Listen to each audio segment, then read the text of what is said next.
Tapi ada yang sangat menjadi perhatian kita semuanya. Sebenarnya semua ini terjadi karena fakta bahwa Presiden tidak mencegah Gibran tadi. Tidak mencegah. Artinya ia mengingat Gibran mencalonkan ya Presiden. Inilah sebenarnya penyebab dari semua yang ada menjadi keberpihakan. Ini yang benar-benar harus kita antisipasi karena generasi muda yang 20% ini dari jumlah penduduk kan. Ini kan pemilihnya berapa sekarang ini? 205 juta. Berarti kan 40 jutaan. Kayak apa itu? Kayak apa generasi muda yang masih punya semangat dengan kemarahan? Jadi kesimpulan saya dalam kondisi seperti ini, Prof, saya melihat ada pengkhianat negara di negeri ini. Saya ulangi, ada pengkhianat negara di negeri ini sehingga bisa seperti ini. Dan ini harus ditumpas habis.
Bismillahirrahmanirrahim. Assalamualaikum warahmatullahi wabarakatuh. Prof. Saiful Mujani yang saya hormati, luar biasa tadi. Prof. Paulus Wirutomo, semoga lekas sembuh di rumah sakit. Ya, dan Dr. Billah Badrun dan hostnya Bang Heru Beno yang habis cerai ya.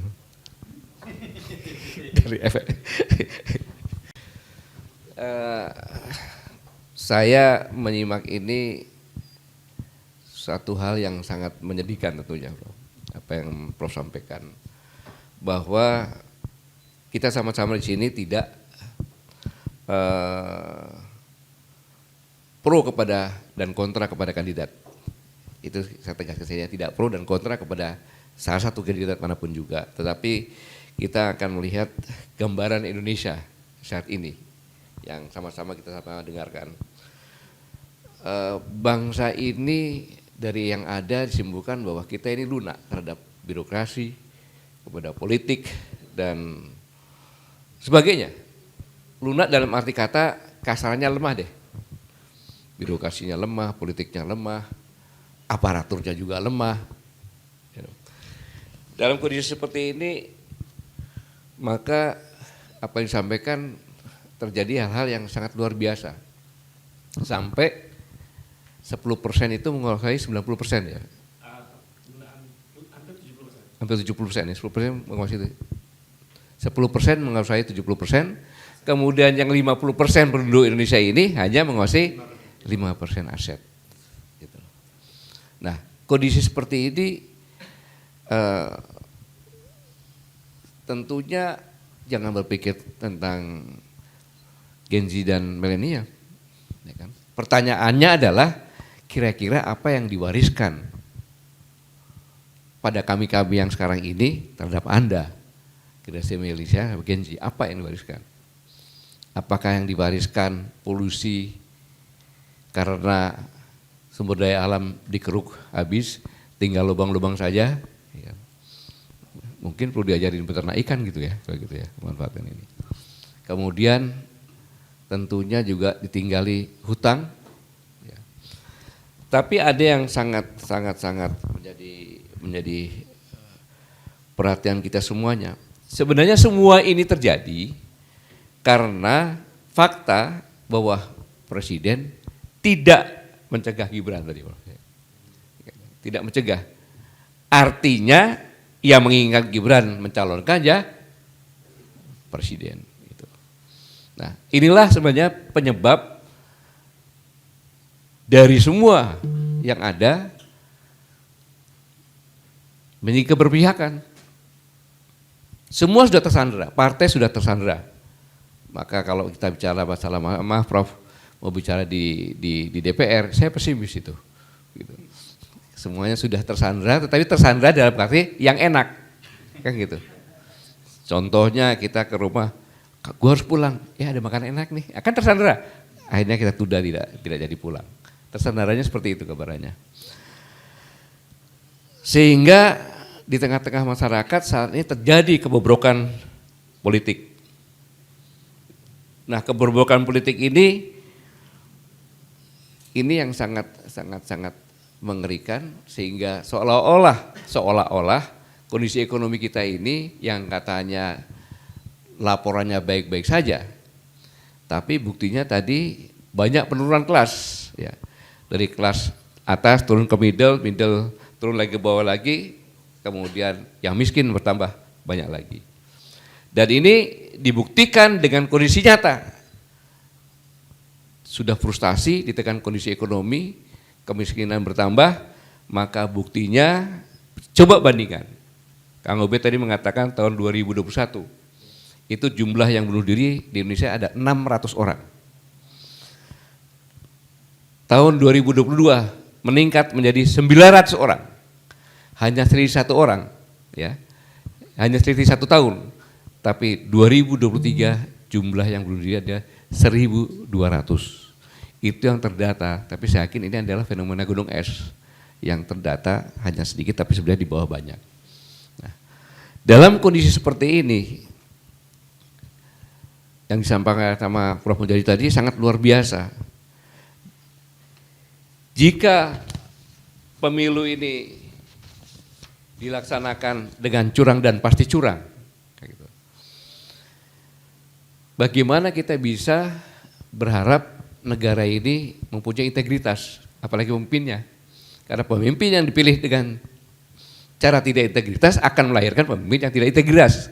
Rumusannya kan gitu, Prof, ya. Dan ini disebabkan karena yang saya bilang, kelemahan dalam politik, kelemahan dalam demokrasi, sehingga aspek kontrolnya itu sama sekali hampir tidak ada. Dan akumulasi dari ini yang mengerikan adalah tadi solusinya katanya harus Jokowi dimajukan. Kalau menurut saya itu berdasarkan, profesornya nggak bisa saya lawan lah. Benar, tetapi kalau itu dimajulkan dalam nanti, maka proses kecurangan pun tetap berjalan. Saya ulangi, kan gitu. Tetapi itu harus paralel. Paralel dengan upaya-upaya yang benar-benar bisa mengantisipasi ini. Gitu. Ini yang sedang saya pikirkan, dalam waktu dekat saya akan adakan diskusi lagi. Karena begini, Prof. Kalau tadi agensi dengan milenial jumlahnya 55 dengan yang baru, kemudian dikatakan 60% dia tidak memilih. Berarti kalau 55, 60%-nya berapa?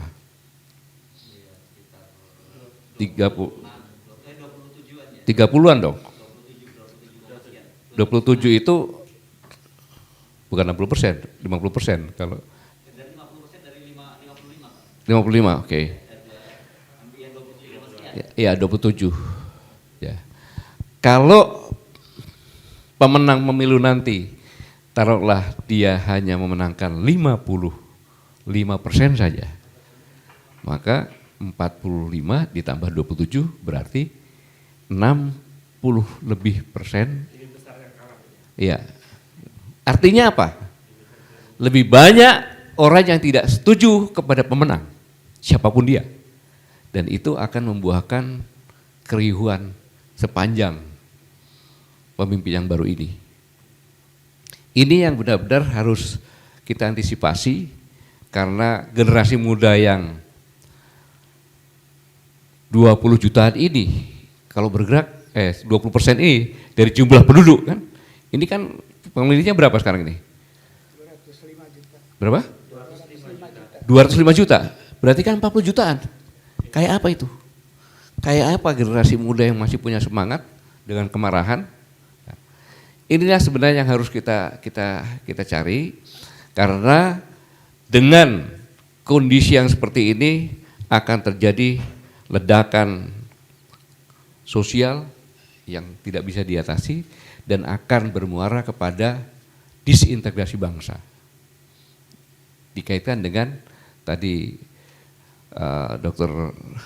Ubed menyatakan bahwa penelitian dari generasi muda ITMI mengatakan 85% ya. 80% apabila terjadi kecurangan akan terjadi disintegrasi bangsa.